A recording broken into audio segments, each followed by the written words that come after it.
ada apa sih di dalam Epstein Files ini gitu ya gitu. Yang sebenarnya kalau kita lihat intinya ini kan orang gitu ya, high level germo gitu.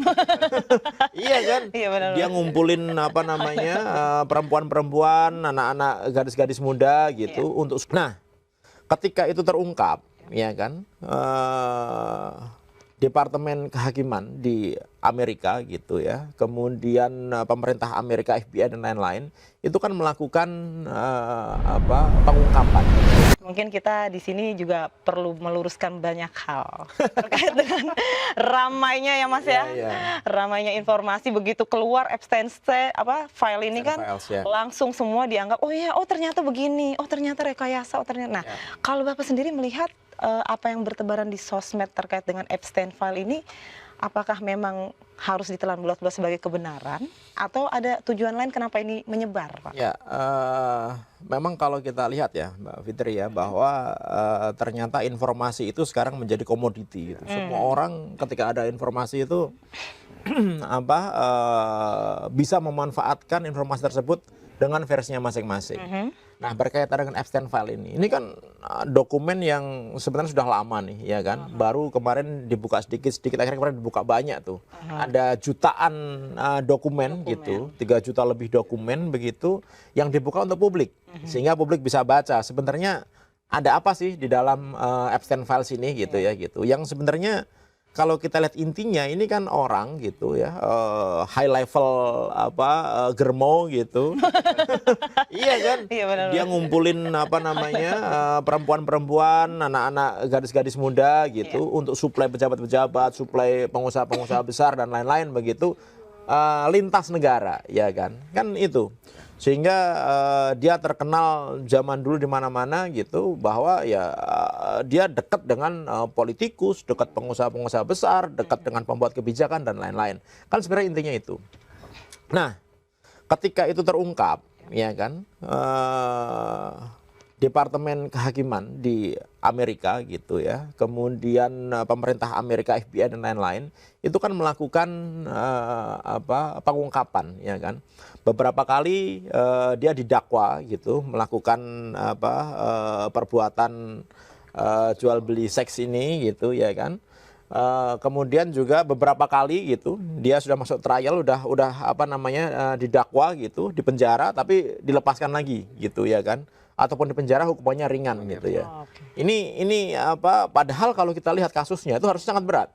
Iya. Ya kan? Artinya informasi yang dia miliki ternyata bisa menjadi senjata gitu. Nah, yang jadi masalah adalah informasi-informasi terhadap si Epstein ini gitu, Jeffrey Epstein ini, yang kemudian dikumpulkan oleh aparat penegak hukum Amerika.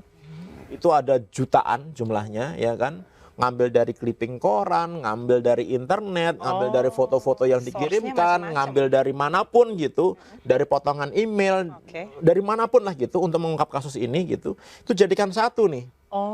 Nah, ternyata data itu sekarang mau dibuka ke publik, ya kan. Nah, yang jadi masalah, kita terbiasa makan mentah-mentah semua data itu. Itu bahwa semua data yang dibuka dalam Epstein File itu adalah data yang benar gitu ya, kemudian itu data yang berkaitan dengan Epstein gitu, dan semua konspirasi yang di dalamnya itu benar gitu. Nah, itu yang perlu kita cermati. Kenapa? Sebenarnya ketika pemerintah Amerika membuka Epstein Files ini untuk publik, dia udah ngewanti-wanti, hey, informasi yang ada di sini yang kita buka ini itu tidak sepenuhnya benar ya gitu.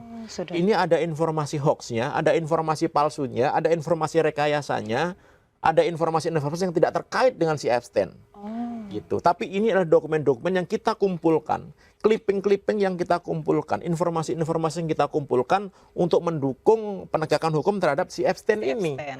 Gitu. Sehingga ketika pemerintah Amerika mengupload itu, bahkan di Wikipedia juga ada, gitu, dikasih tahu bahwa ada batasan umur loh untuk mengakses dokumen ini. Kenapa? Karena takutnya kalau orang tidak memiliki literasi yang cukup, ya kan, tidak memiliki literasi yang cukup, dia akan menganggap bahwa informasi itu semuanya benar, gitu. Nah, itu yang membahayakan. Kenapa? Karena tidak semuanya benar. Apalagi ketika ada dokumen-dokumen yang mengaitkan dengan orang-orang yang ada di Indonesia kan? Betul. Itu apakah itu benar? Apakah mereka terkait dengan Epstein? Kan belum tentu. Belum tentu. Iya kan gitu. Sehingga kita harus berpikiran jernih ketika kita melihat sesuatu informasi itu gitu. Jangan kita mengiyakan gitu, jangan kita menganggap bahwa itu kebenaran, harus kita verifikasi dulu gitu. Nah, yang jadi masalah banyak orang yang berpikir bahwa informasi itu benar nih. Oh, ternyata ada konspirasi nih.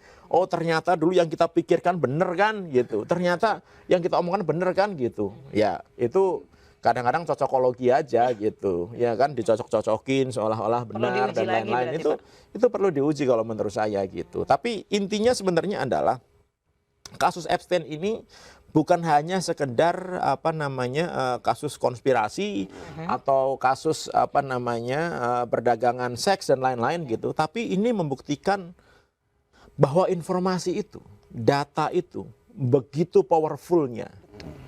Kenapa begitu powerfulnya? Bayangkan, si Epstein ini dengan data-data yang dia miliki, klien-klien yang dia miliki gitu, entah dia dimanfaatkan oleh orang lebih tinggi atau tidak gitu, tapi dia bisa melakukan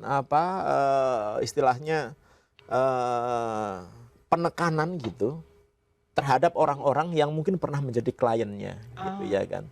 Dan data-data itu ketika dimiliki oleh misalkan aparat intelijen atau pemerintah negara manapun gitu ya, bisa digunakan untuk menekan kebijakan. Misalkan ada satu pejabat nih, dia menggunakan layanannya dari si Epstein ini gitu ya. Kemudian ada bukti-buktinya, ada foto-foto yang ada catatan. Si Epstein ini kan dia pintar juga, semua dicatat ya.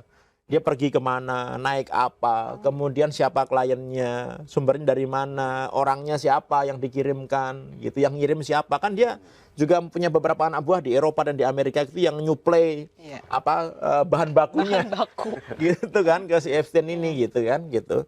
Nah, ketika dia punya catatan itu digunakan untuk senjata, gitu. Bayangkan kalau misalkan orang jadi klien itu pembuat kebijakan, ya kan.